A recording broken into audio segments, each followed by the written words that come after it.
కుటుంబాలు అని. పెద్ద వయసు వస్తే అమ్మ నాన్న బరువు తీసుకుని వెళ్ళి వాళ్ళని వృద్ధాశ్రమాల్లో పడేస్తూ ఉంటారు.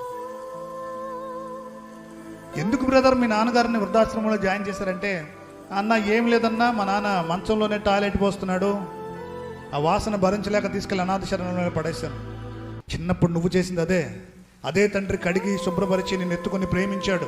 కానీ ఆ తండ్రి ఆ స్థితికి వచ్చినప్పుడు ఆ తండ్రిని ప్రేమించలేని కొడుకులు,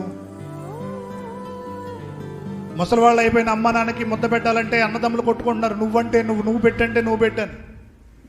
కానీ అదే తల్లిదండ్రులు మిమ్మల్ని ఎత్తుకొని ప్రేమించి తినిపిస్తే మనం ఈరోజున ఈ స్థితికి వచ్చాం. ముసలితనంలో అత్తమామల బరువు బయటికి ఎంటేయాలి. మరి కొంతమంది తల్లులు ఈ మధ్య బాగా చెప్తున్న మాట, మీ అమ్మ నాన్న నీతో ఉంటే నేను కాపురానికి రానని. రేపు నీకు పిల్లలు పుట్టి నీ కోడళ్ళు కూడా అదే మాట అంటే నువ్వు కూడా రోడ్డు మీదకి పోవాలి.